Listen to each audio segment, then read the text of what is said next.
महाकवि भवभूति प्रणीत उत्तर रामचरित के द्वितीय अंक की ओर हम आगे बढ़ रहे हैं। अब तक प्रथम अंक में हमने देखा कि राम का राज्याभिषेक हो चुका है और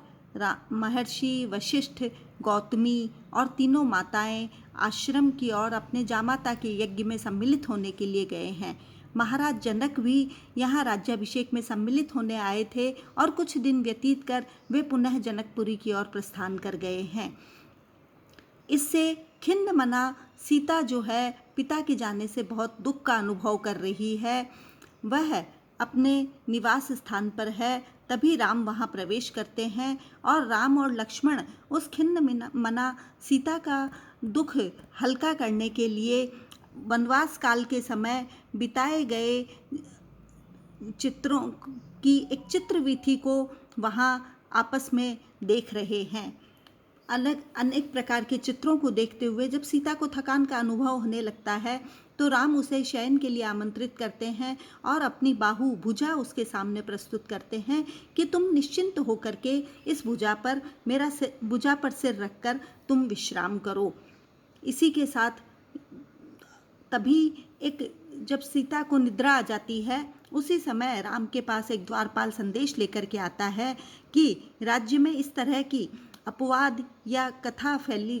बात फैली हुई है कि आपने पर ग्रह में निवास करने वाली सीता को पुनः स्वीकार कर लिया है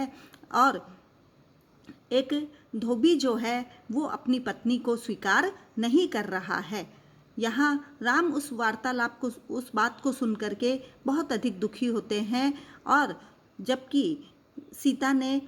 वन में अपनी अग्नि परीक्षा दी थी परंतु वह निर्जन वन में कोई प्रत्यक्ष वहाँ पर कोई देखने वाला नहीं था, राज्य का कोई निवासी नहीं था, तो इसलिए वे उस चीज़ को स्वीकार नहीं कर पा रहे हैं।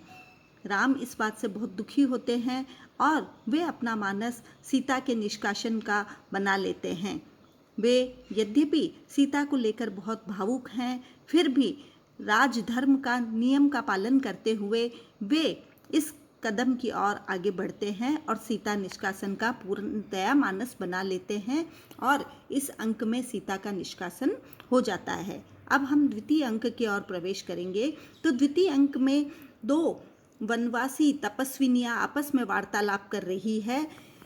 एक वन देवी दूसरी वन देवी का जो पथिक राह में प्रवेश करने वाली है उसका स्वागत करते हुए कहती है, यथेच्छा भोग्यम वो वन इदम अयम में सुदिवसः सताम सद्भिः संगः कथमपि हि पुण्येन भवति तरुच्छाया तोयम यदपि तपसाम योग्य अशनम फलम वा मूलम वा तदपि न पराधीनमिह वह कि इदम वनम यह वन वह आप लोगों के लिए यथेच्छा भोग्यम अपनी इच्छा अनुसार उपभोग करने योग्य है। अयम में सुदिवस है और यह मेरे लिए सुदिवस एक अच्छा शुभ दिन है ही, क्योंकि सताम सज्जन व्यक्तियों का सद्भि ही संग है, सज्जनों से मिलन कथमपि किसी प्रकार से अर्थात बड़े कष्ट से ही पुण्येन भवति पुण्य कर्मों से प्राप्त होता है।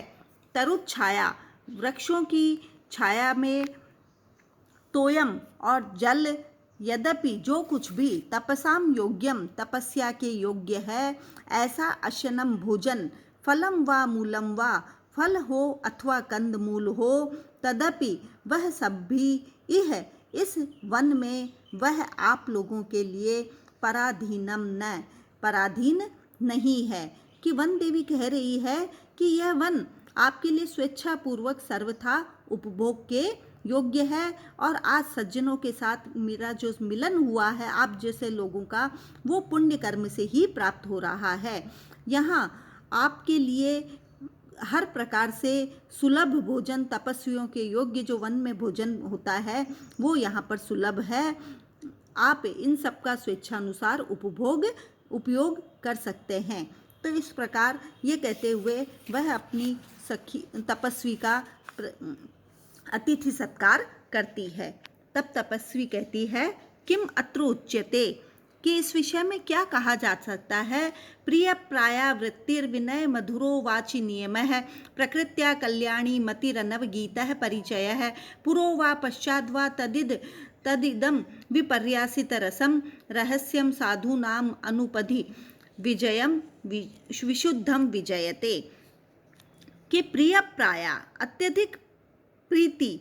वृत्ति ऐसा व्यवहार, अत्यधिक प्रेम पूर्ण व्यवहार, विनय मधुर है, विनम्रता के कारण मधुरता, वाची नियम है, नियम अर्थात वाणी में संयम, प्रकृत्या स्वभाव से ही, कल्याणी मति कल्याण करने वाली, मंगलकारिणी बुद्धि, अनवगीता है, अनव अर्थात अनिंदित, अवगीत अर्थात पवित्र अर्थात जिसकी कहीं निंदा नहीं हुई हो, ऐसा पवित्र, परिचय है परिचय, तद इदम ऐसा यह, पूर्वा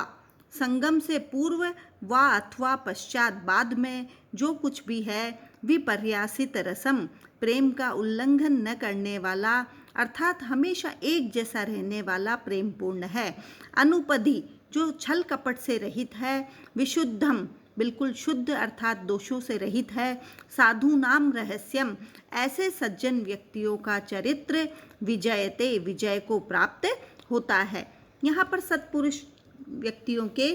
चरित्र जो निश्चल और परम शुद्ध होता है, सर्वोत्कृष्ट होता है, उसका व्यवहार प्रीतिपूर्ण होता है, उसकी वाणी में मृदुता होती है, संयम होता है, बुद्धि स्वभावतः मंगलकारिणी होती है और उनका परिचय निस्वार्थ एवं निर्दोष होता है, तथा सज्जनों से जो कुछ करते या कहते हैं वह प्रत्यक्ष या परोक्ष में एक समान सबके लिए सुखकर होता है। तो यहाँ विभिन्न प्रकार की सज्जनों के चरित्र का लक्षण यहाँ पर प्रस्तुत किया गया है कि आप जैसे तपस्वियों का संयोग जो है वो हमारे लिए सौभाग्य की ही बात है। फिर आगे कहा है, अस्मिन् अगस्त्य प्रमुखा प्रदेशे भूयांस उद्गित फितो वसंती तेभ्यो अधिगंतुम निगमांत विद्याम वाल्मीकिम पार्श्वम इह पर्यटामि। अब तपस्विनी दूसरी वन देवी से पूछती है, आत्रेयी पूछती है कि हे देवी, आपका यहाँ आने का क्या कारण है, आप इस देश में क्यों प्रवेश कर गई हैं। तब अत्रेयी उसको उत्तर देते हुए कहती है कि अस्मिन् प्रदेशे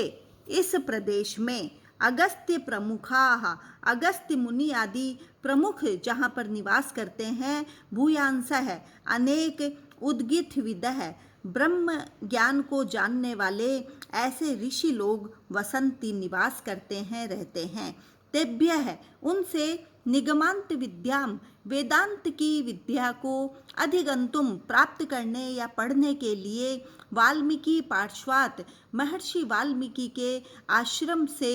यह यहाँ पर पर्यटामी मैं घूमती हुई आ रही हूँ। कि इस प्रदेश में अगस्त्य मुनि आदि अनेक ब्रह्मवेत्ता ऋषि रहते हैं, उनसे वेदांत विद्या को पढ़ने के लिए मैं वाल्मीकि के यहाँ से आ रही हूँ, क्योंकि इस दंडकारण्य प्रदेश में अनेक ब्रह्मवेत्ता अगस्त्य मुनि आदि निवास करते हैं, जिनसे मैं वेदांत विद्या का अध्ययन करना चाहती हूँ। तो यहाँ पर आत्रेयी ने आकर के अपने आने का कारण यहाँ प्रस्तुत